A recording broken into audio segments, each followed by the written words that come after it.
오늘 우리가 읽은 이 본문의 말씀에 대한 제목은 6절에 있는 말씀, 너희는 여호와를 만날 만한 때에 찾으라. 가까이 계실 때에 그를 부르라. 자, 이 말씀은 이사야 선지자를 통해서 당시에 이제 바벨론의 포로로 흩어져 있는, 포로로 끌려간 그들에게만 적용이 되어지는 말씀이 아니라 오늘 영적인 이스라엘인 오늘 우리들에게도 이 말씀을 통해서 우리에게 하나님을 만날 수 있는, 말씀을 통해서 하나님을 만날 수 있는 그 기회, 말씀을 통해서 우리에게 하나님께로 다시금 돌아가는 그러한 기회를 우리에게 하나님께서 말씀을 통해서 말씀해 주고 있는 거예요. 그래서 우리가 이 말씀을 통해서 오늘 우리가 읽은 말씀에 대한 제목은 믿음의 기회를 놓치지 말라. 믿음의 기회, 믿음의 그 기회를 오늘 6절에서 이사야 선지자를 통해서 말씀하신 것처럼 너희는 여호와를 만날 만한 때에 찾으라. 가까이 계실 때에 그를 부르라. 만날 만한 때에, 조금 우리가 달리 우리의 삶에 적용하는 그런 차원 속에서 우리가 이 말씀을 이해할 때 여호와를 만날 만한 때가 하나님이 필요하다는 것은 좁은 의미 속에서 아주 단편적으로 어떠한 의미가 되겠습니까? 하나님을 만날 만한 때, 내가 하나님의 도우심 혹은 하나님의 은혜, 하나님의 용서를 내가 필요로 할 때가 있잖아요. 내가 어떤 것을 잘못을 범했을 때 그때 내게 필요한 것이 무엇입니까? 용서가 필요한 것이죠. 그렇죠? 내가 연약할 때, 내 몸이 아플 때 무엇이 필요합니까? 내 육신의 몸이 회복되어지는 것, 건강이 필요하겠죠. 그때 하나님께 구해야 될, 그래서 하나님을 만날 만한 때 내 삶 속에 어떠한 경우든지 내가 하나님이 내게 있어야 될 그때, 바로 그러한 때, 다시 말해서 좀 더 다르게 생각하면 내가 내 육신의 몸을 가지고 내 다리로 움직일 수 있고 내 두 팔로 무엇을 잡을 수 있고 내 입으로 어떤 음식을 섭취할 수 있을 그러한 때에, 내 몸이 성하게 놓여져 있을 때, 그리고 이제 가까이 계실 때 하나님께서 말씀을 통해서 하나님이 어떻게 우리에게 계십니까? 임마누엘의 하나님, 우리와 함께 하시는 하나님은, 그 하나님은 어떻게 나와 함께 계시는 것입니까? 말씀을, 물론 말씀과 내 삶 전체 속에서 하나님은 이 땅에 우리의 삶 가운데 어떤 영향이든지 간에 하나님은 계시죠. 하나님의 그 존재, 특별히 우리는 말씀을 통해서 우리에게 하나님의 존재를 알게 해주시죠. 그래서 하나님이 가까이 계실 때 말씀을 통해서 나와 함께 해주시는 그 하나님이 나와 함께 해주실 때, 그리고 내가 하나님을 만날 만한 때, 내 육신의 몸이 온전해 있고 내 생각하는 힘이, 내 정신적인 어떤 작용하는 그 힘과 기능이 정상적으로 우리의 삶을 살아갈 수 있도록 그것이 있을 때, 그때 바로 사람이 죽으면 아무것도 행할 수 없죠. 사람이 병이 들어서 침상에 누워있게 되면 아무것도 행할 수 없게 되죠. 그러나 우리가 하나님께서 은혜를 주셔서 내 몸을 하나님께서 내 의지대로 움직일 수 있는 그러한 육신의 건강함이 있을 때, 그리고 하나님께서 우리와 함께 주실 때, 말씀을 통해서 나와 함께 해 주실 때, 그때 오늘 본문 1절과 2절에서 말씀을 해주고 있듯이 오라 너희 모든 목마른 자들아 물로 나오라. 돈 없는 자도 오라. 너희는 와서 사 먹되 돈 없이 값없이 와서 포도주와 솥을 사라. 그런데 목마른 자들아, 말씀에 갈급해하는 그러한 심령, 오늘 우리와 같은 그 목마른 자들아, 나와서 돈이 없어도 어떤 하나님께 드릴 재물이 지금 없을지라도 값없이 와서 사라. 그리고 2절 말씀에 보게 되면 너희가 어찌하여 양식 아닌 것을 위하여 은을 달아주며, 그렇죠, 하나님의 그 영의 양식, 하나님의 그 말씀, 영의 양식이 아닌 세상에 없어질 것, 썩어질 것을 위해서 우리 어떤 희생을 치르고 있는가? 그리고 배부르게 하지 못할 것을 위하여 수고하냐? 우리에게 만족함을 주지 못하는, 만족함을 주지 못하는 것을 위해서 우리의 값진 희생을 허비하고 있느냐라는 거예요. 그러므로 내게 듣고 들을지어다. 그리하여 너희가 좋은 것을 먹을 것이며, 그리고 3절에서 계속해서 너희는 귀를 기울이고 내게로 나와 들으라. 그리하면 너희의 영혼이 살리라. 너희는 내게 와서 하나님의 말씀을 들으라는 거예요. 하나님께 나와 우리의 마음의 문을 열고 우리의 귀를 하나님의 말씀을 향하라 라고 말씀하고 있는 것이죠. 자, 그렇게 하나님의 말씀에 하나님께 나와 하나님께 귀를 기울인 그것이 곧 우리가 살 수 있는 그 길이다라는 거예요.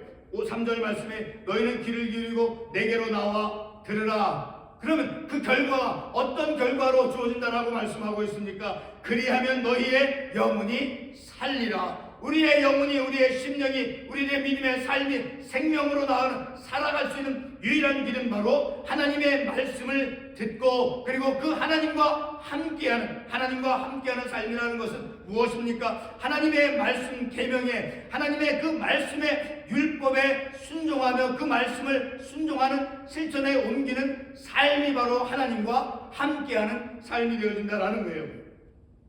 그래서 우리가 이제 2025년 새해 1월 첫 번째 날 1월 1일이죠. 그리고 첫 번째 수요 예배를 드리는 이 시간이죠. 그래서 올 한 해는 2025년 한 해에는 그 어느 해보다도 우리가 더 믿음의 어떤 열망, 믿음의 열정을 가지고 하나님 내게 이렇게 부족한 것이 많은데 하나님 나는 정말 하나님의 은혜와 하나님의 능력이 필요합니다. 자녀들과의 관계 속에서 다른 사람들과의 관계 속에서 내가 일하는 어떤 일터 속에서 우리의 교회 목회 현실 가운데서 하나님 부족한 것이 너무 많이 있습니다. 내 어떤 삶의 태도도 하나님 문제가 많이 있습니다. 자, 이렇게 나는 하나님의 은혜와 하나님의 도우심의 손길이 절대로 필요합니다. 그리고 내 육신이 연약한 부분이 있습니다. 하나님 나는 육신의 건강을 필요로 합니다. 이렇게 우리의 삶 속에서 나의 필요, 자, 그러한 필요들을 무엇을 통해서 어떻게 우리는 그것을 얻을 수 있느냐라는 게 오늘 본문 1절에서 말씀해 두고 있듯이 너희 목마른 자들아, 자, 주님께 나와 귀를 기울여서 그의 말씀을 청종하라 라고 말씀하고 있죠. 그의 말씀을 청종하면 그 결과가 어떤 결과로 주어진다라고 말씀하고 있습니다.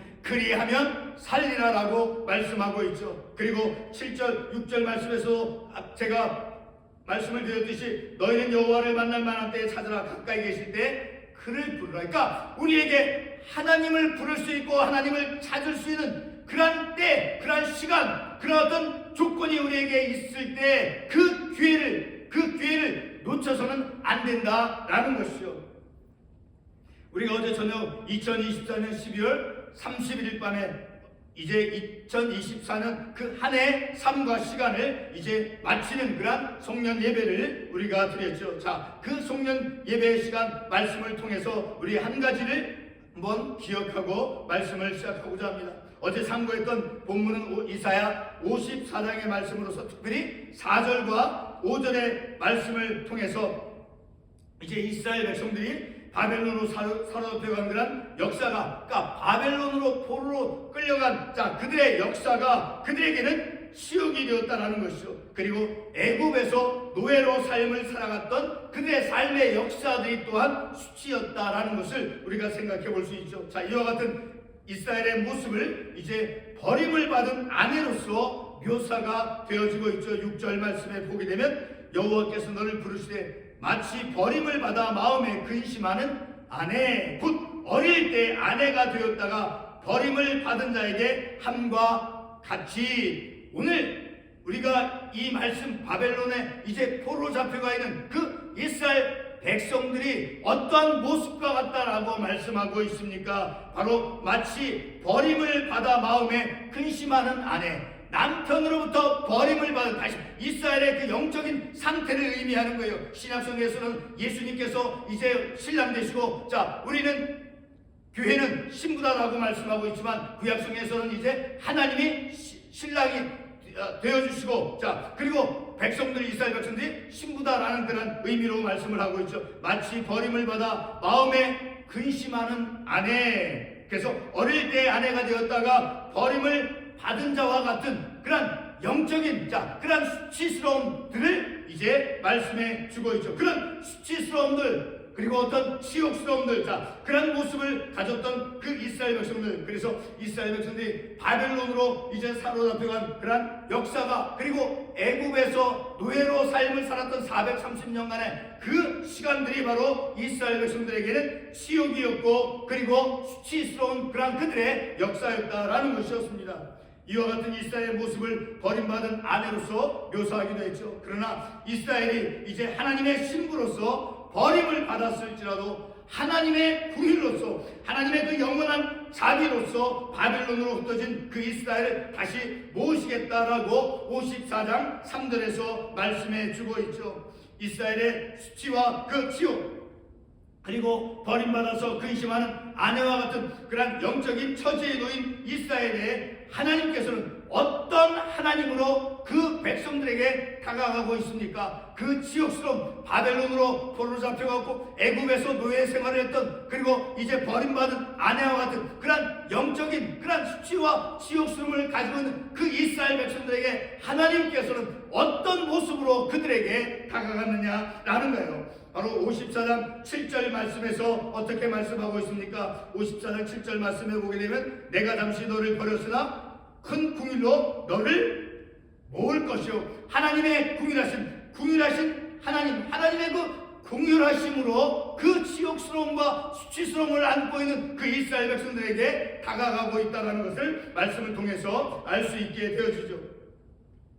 자, 이렇게 큰 궁일로서 그 궁일, 하나님의 그 큰 궁일로 흩어진 이스라엘 백성들을 모을 것이다 라고 말씀하고 있죠. 그리고 8절 말씀에서도 영원한 자비로 이스라엘을 궁일이 여기실 것이다 라고 말씀해 주고 있죠.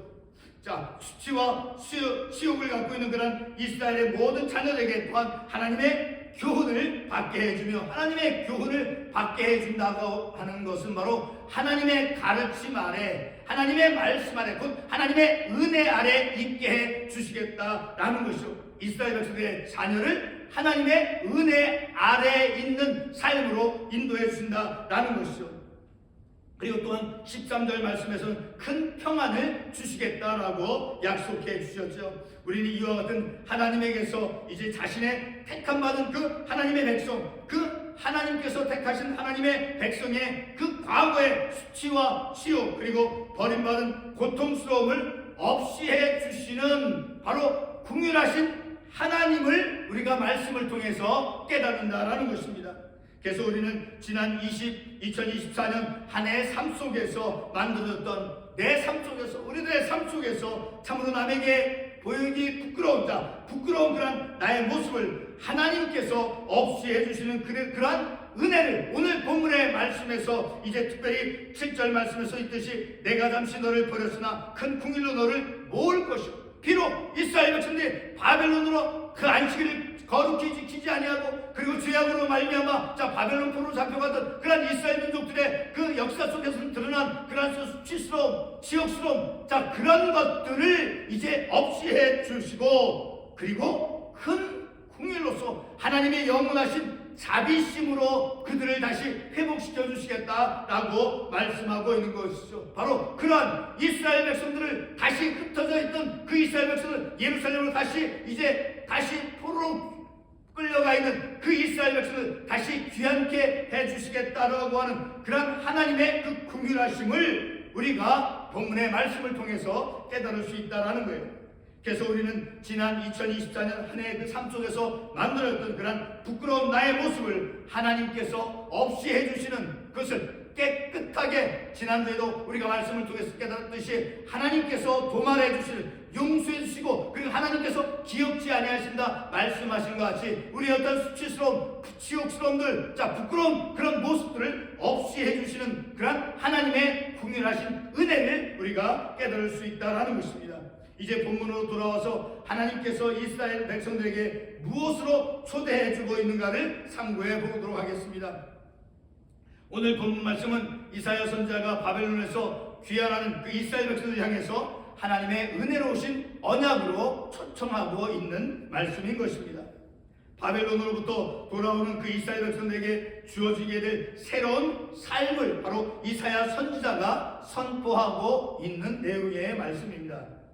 이사야 선지자는 하나님의 그 은혜의 언약에 초청하는 것을 마치 장터에서 쓰여지는 그런 말투로 백성들을 초청하고 있습니다. 그래서 말씀을 다시 보게 되면 목마른 자들아 물러 나아오라, 돈 없는 자도 오라, 너희는 와서 사 먹되 돈 없이 값없이 와서 살아. 마치 시장에서 장사하는 사람의 그런 모습으로 이스라엘 백성들에게 하나님의 그 초청을 외치고 있는 것입니다.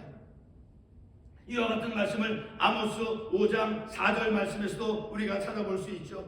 아모스 5장 4절 말씀에 보게 되면 여호와께서 이스라엘 족속에게 이와 같이 말씀하시기를 너희는 나를 찾으라. 그리하면 살리라. 오늘 본문의 말씀에서도 말씀하고 있죠. 값없이 와서 포도주와 솥을 사라. 자, 내게 듣고 들을지어다. 그리하면 너희가 좋은 것을 먹을 것이며, 그리고 3절에서 너희는 귀를 기울이고 내게로 나와 들으라. 그리하면 살리라 말씀하고 있죠. 바로 이와 같은 말씀을 바로 아모스서에서도 동일하게 말씀해 주고 있는 것입니다. 다시 반복하면 아모스 5장 4절에서도 여호와께서 이스라엘 족속에게 이와 같이 말씀하시기를 너희는 나를 찾으라. 그리하면 살리라. 동일한 의미의 말씀을 해 주고 있죠.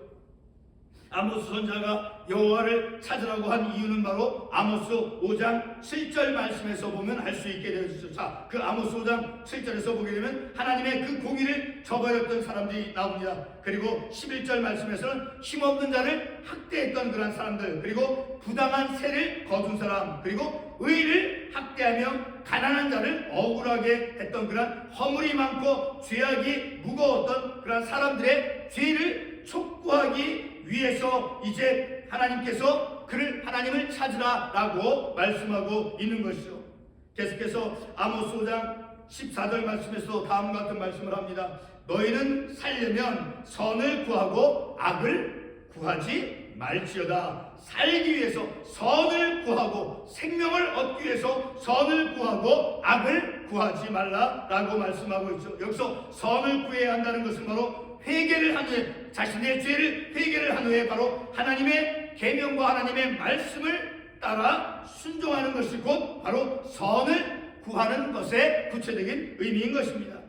미가서 6장 8절 말씀에서도 보게 되면 다음과 같은 말씀을 합니다. 사람아, 주께서 선한 것이 무엇임을 내게 보이셨나니 여호와께서 내게 구하시는 것은 오직 정의를 행하며 인자를 사랑하며 겸손하게 내 하나님과 함께 행하는 것이 아니냐. 자, 이 미가서 선지자를 통해서 미가서 6장 8절에서 말씀하고 있는 것, 자, 내 하나님과 함께 행하는 것, 곧 하나님의 말씀을 듣고 그의 말씀에 귀를 기울이고 그의 말씀을 따라 준행하는 그 삶이 바로 선을 구하는 삶이 되어진다라는 것을 우리가 말씀을 통해서 알 수 있게 되어지는 것이죠. 아모스 5장 14절에서 말씀하신 그 선을 구하는 것의 구체적인 모습이 바로 하나님과 함께하는 것이다. 하나님과 함께한다라고 하는 것은 또 다른 의미로 어떤 의미입니까? 하나님의 말씀에 귀를 기울이고 하나님의 말씀대로 준행하면서 삶을 살아가는 것이 곧 선을 구하는 삶의 구체적인 내용이다라는 것입니다. 아모스 선지자와 예언자 그 미가의 그 선포된 말씀들은 바로 오늘 본문 1절 말씀에서 이스라엘 백성들이 값없이 사야 될 구체적인 내용이 되는 것입니다.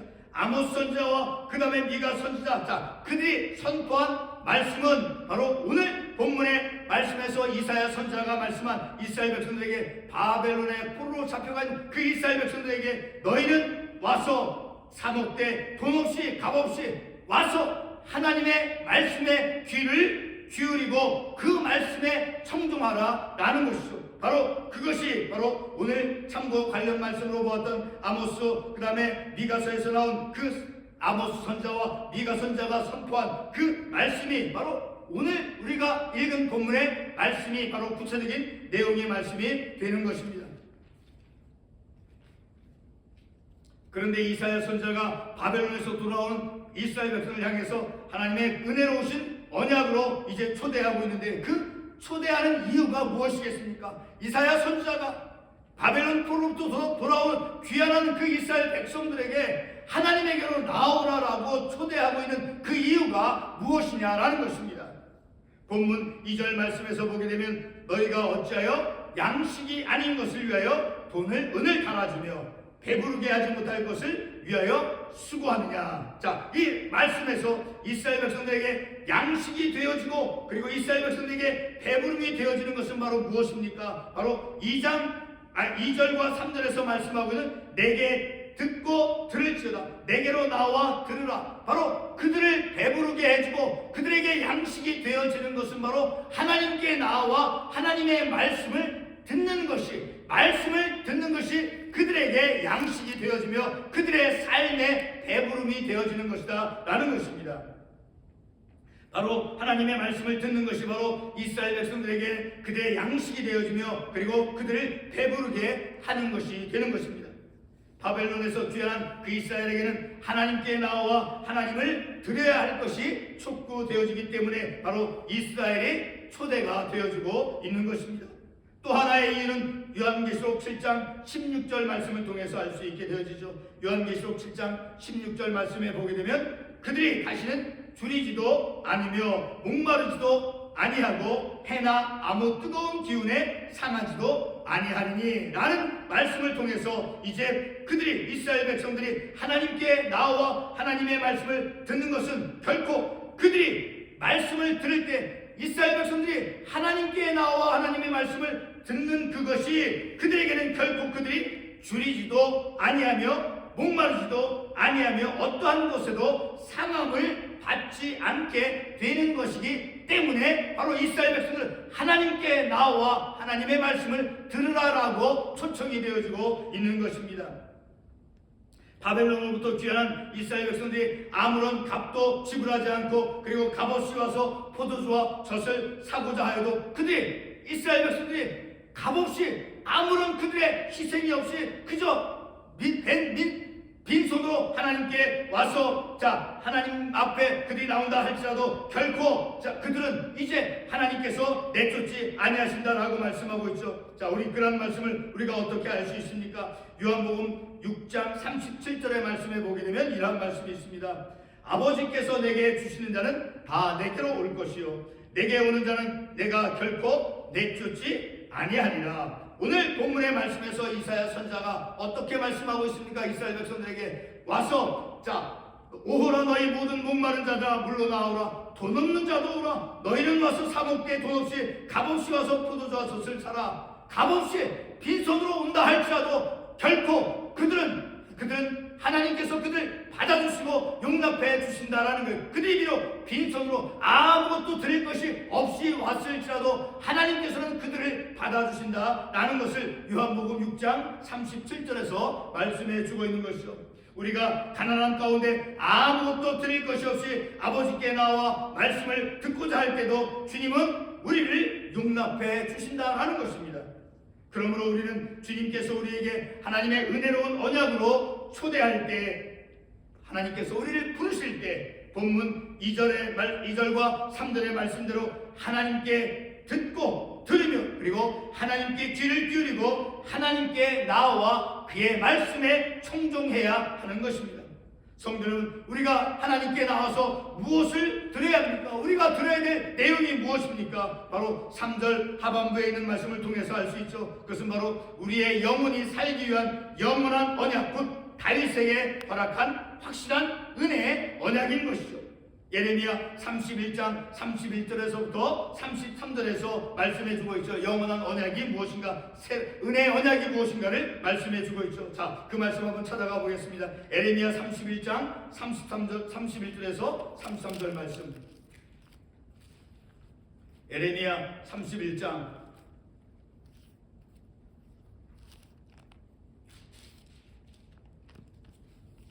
여호와의 말씀이니라. 보라 날이 이르리니 내가 이스라엘 집과 유다 집에 새 언약을 맺으리라. 이 언약은 내가 그들의 조상들의 손을 잡고 애굽 땅에서 인도하여 내는 날에 맺은 것과 같지 아니할 것은 내가 그들의 남편이 되어서도 그들이 내 언약을 깨뜨렸습니다. 여호와의 말씀에. 그러나 그날 후에, 다시 말해서 이스라엘 백성들이 하나님의 말씀을 이제 지키지 않고 그 언약을 깨뜨렸음에도 그날 이후에 내가 이스라엘 집과 맺은 언약은 이러하니 곧 내가 나의 법을 그들 속에 두며 그들의 마음에 기록하여 나는 그들의 하나님이 되고 그들은 내 백성이 될 것이라. 여호와의 말씀. 바로 그들의 하나님의 말씀 언약을 깨뜨려버린 그런 백성임에도 불구하고 하나님께서 이제 그들에게 나의 법을, 하나님의 말씀의 법을 그들의 마음속에 두며 그리고 그들이 내 백성이 되어지고 나는 그들의 하나님이 되어주시겠다라고 하는 그것이 곧 새 언약이 되어진다는, 비록 이스라엘 백성들이 하나님과 맺은 그 언약을 깨뜨렸음에도 불구하고 하나님께서는 그들의 하나님이 되어주신다. 그리고 이스라엘 백성은 나의 백성이 되어주신다. 나는 그것이, 그 언약이 바로 영원한 언약이며 새 은혜의 언약이 되어지는 것입니다.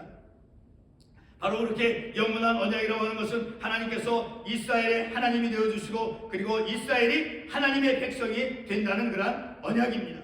다시 말해서 오늘의 우리가 드려야 되는 것은 비록 우리가 과거에 하나님의 말씀에 불순종하여 하나님의 법을 어기며 삶을 살았을지라도 하나님께서는 우리에게 은혜의 언약, 곧 영원한 새 언약을 맺어주신다는 그 말씀을 드려야 되는 것입니다. 그 새 언약이 무엇입니까? 비록 이스라엘 백성들이 하나님과 그 언약을 깨어버렸을지라도 하나님께서는 그들을 자신의 백성으로 삼아주시고 나는 그의 하나님이 되어주신다라고 하는 바로 그 말씀을 우리가 들어야 된다라는 것입니다. 그러므로 우리는 올 한 해 2025년 새해에는 본문 6절의 말씀대로 우리를 부르시는 그 하나님의 음성을 말씀을 통해서 들을 줄 알며, 그래서 여호와를 만날 만한 때 찾고 가까이 계실 때 하나님을 부르는, 만날 만한 때 하나님을 찾고 그리고 가까이 계실 때, 그가 내 곁에 가까이 계실 때 바로 하나님을 부르는 우리 모두가 되어지기를 바라는 것입니다. 끝으로 우리가 듣게 되는 말씀에 그 하나님은 어떠한 하나님이십니까? 본문 7절 말씀을 다 같이 한번 읽어보겠습니다. 7절 말씀. 악인은 그의 길을, 불의한 자는 그의 생각을 버리고 여호와께로 돌아오라. 그리하면 그가 긍휼히 여기시리라. 우리 하나님께로 돌아오라. 그가 너그럽게 용서하시리라. 자, 말씀을 통해서 이스라엘 백성들이, 포로로부터 귀환한 이스라엘 백성들이 듣게 될 하나님의 말씀, 그 하나님은 어떠한 하나님인가? 바로 긍휼히 여기시는 하나님이시고 용서해 주시는 하나님이심임을 그들은 듣게 되어진다는 거예요. 우리가 하나님께로 돌아와서 하나님을 만날 만한 때 만날 때 하나님께서는 말씀을 통해서 우리에게 어떤 하나님으로 다가오시냐라는 거예요. 내 삶이 비록 실수하고 어리석었고 무지하였고 우둔한 그런 삶을 살았다 할지라도, 그래서 참으로 수치스럽고 지옥스럽다 할지라도, 그러한 나에게도 불구하고 이스라엘 백성들이 언약을 깨뜨렸음에도 불구하고 하나님께서 새 언약을 이스라엘과 맺어주신 것 같이 수치스럽고 참으로 남에게 말할 수 없는 그런 부끄러운 내 삶의 이야기를 가지고 있다 할지라도 하나님은 나를 긍휼히 여겨주신, 그 긍휼히 여겨주시고 내 허물들, 내 실수, 내 잘못들을, 죄를 용서해 주시는 하나님이다라는 거예요. 바로 긍휼의 하나님, 용서의 하나님을 우리가 만나며 그 하나님을 내 하나님으로 삼는다라는 거예요. 바로 올 한 해 어느 때보다도 하나님을 찾음을 통해서 그 하나님은 나를 긍휼히 여기시는 하나님, 그리고 너그럽게 용서하시는 하나님임을 그 어느 해보다도 더 풍성하게 그 하나님을 깨닫고, 그런 하나님, 나를 긍휼히 여겨주시는 하나님. 그렇죠? 사람이 내가 상대방에게 어떤 실수를 했을 때 나를 보통 긍휼히 여깁니까? 나를 무시하죠. 잘못했다고 비난하고 판단하죠. 그러나 잘못한 나, 어리석었던 나를, 사람들은 나를 비난과 책망을 하고 책임을 지게 하지만, 그러나 하나님은 그것을 동안해 주시고 기억지 아니하시고 긍휼히 여겨주신다라는 거예요. 용서해 주시는 하나님이시다라는 거예요. 긍휼히 여겨주시는 하나님이시다라는 거예요. 올 한 해 그 어느 때보다 하나님을 찾으며 그리고 목마르지 아니할, 그리고 줄이지 아니할 하나님의 말씀을 듣고 삶을 살아가는 우리 모두가 되어지기를 바라는 것입니다. 기도하겠습니다.